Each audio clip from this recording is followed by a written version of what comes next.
Greetings, friends and Warhammer fans. I am Monkey. Welcome to the Box Fort, and it is once again time for This Week in Warhammer. No, I'm not doing the orc voice this time. Although it must be said, it is incredibly appropriate because we just so happen to have orcs and custodians on the way this Saturday. I'm going to put my shill voice away now. Two armies I'm not personally going to get invested in, though they are really cool, and I have had to stop myself from getting large armies of them in the past. I will admit that. I will admit, I am only human, and the plastic crack is always calling. But for the fans of the boys in gold and green, this one's for you. So if you like the video, please like the video. If you actually like the video, please subscribe, and there's a comment section downstairs. Tell me, who wins the battle report on Warhammer Plus? I highly doubt many people are going to know that, but tell me if you do. So we're going to start in the biggest and the best corner. It is, of course, the big green orc boys.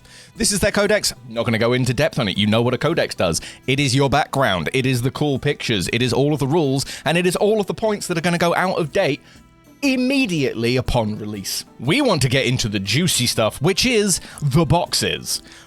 Also going to disappear in about 15 minutes after release. This is undeniably the kind of thing that makes me kind of want to collect orcs. Just look at the Stomper. Look at him. I always wanted to buy one because I had a very specific idea of what I wanted to do with it, but I know I'd never do it well, so it wasn't worth doing. But I just wanted to paint cereal boxes on each of the individual little panels, so he'd just be made up of like cornflakes and Weetabix boxes, because that was really funny to me.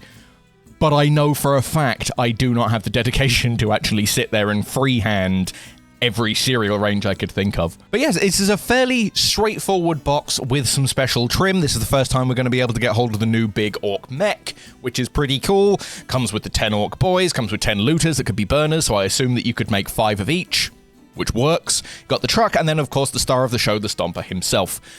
If you want this, be at your local GW at 10 o'clock. If not before. It's not going to last, I promise you.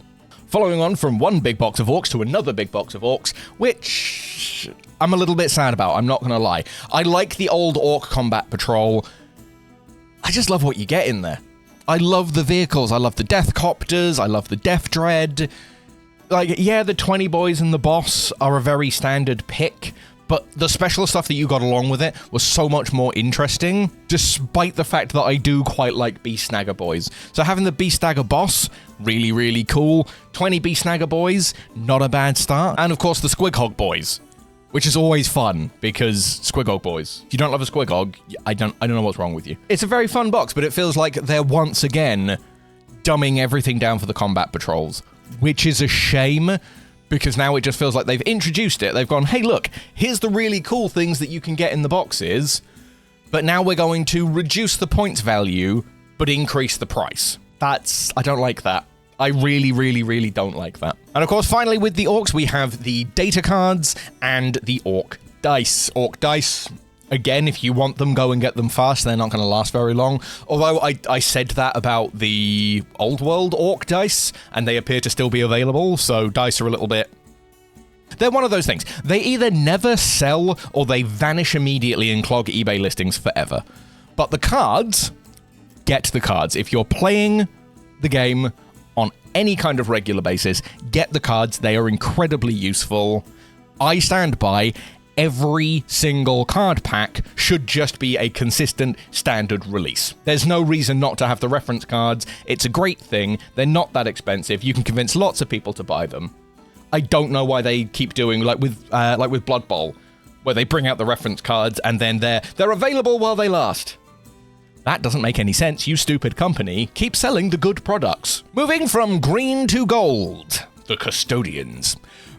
Again, I'm not going to talk much about the codexes. It's a codex. You know what it does. It gives you the background, it gives you the rules, and it gives you points that are immediately worthless. Although it does have to be said, this cover is very, very cool. I like that cover. Moving straight onto the big boxes of the gold boys.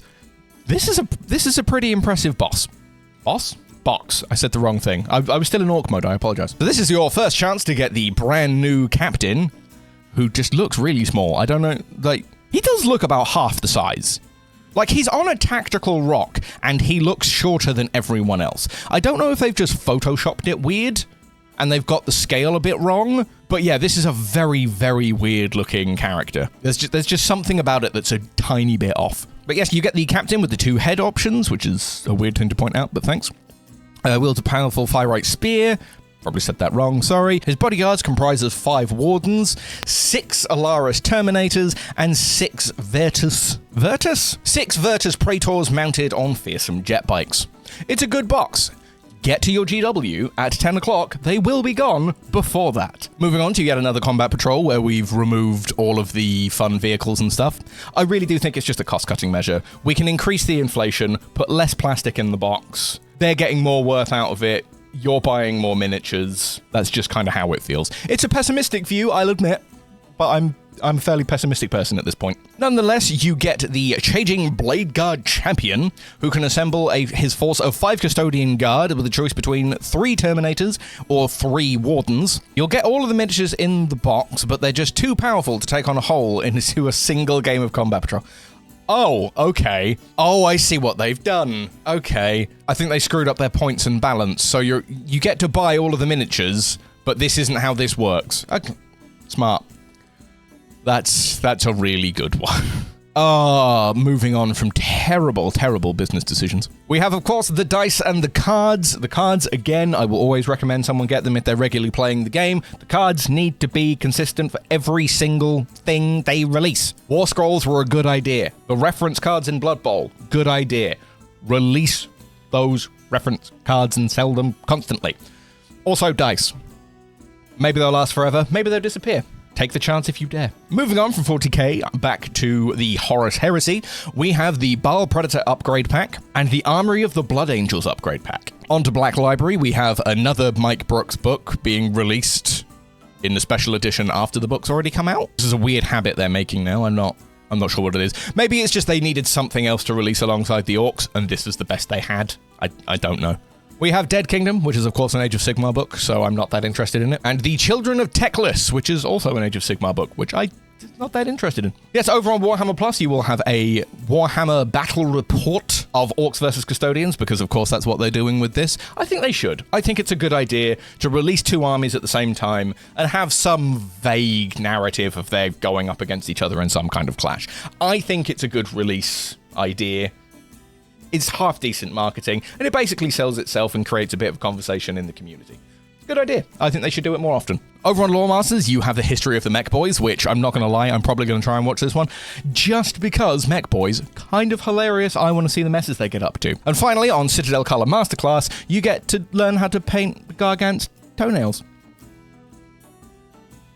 That's all I have on that one. So to do the summarizing thing, where we do the summarizing, we have the Orc Boy book, the Orc Boy box, the slightly smaller Big Orc Boy box, Reading What the Orcs Don't Do, some Gold Boys, big box of Gold Boys, a very small weird box of Gold Boys, eBay, Bloody Boy tanks, Bloody Boy arms, it's a book, it's a book, it's a book, and Warhammer Plus. Yes, that has been This Week in Warhammer. If you've made it this far, you now have to press the like button. If you don't press the like button on my video, I'm not going to press the like button on yours. Let's see how you like it.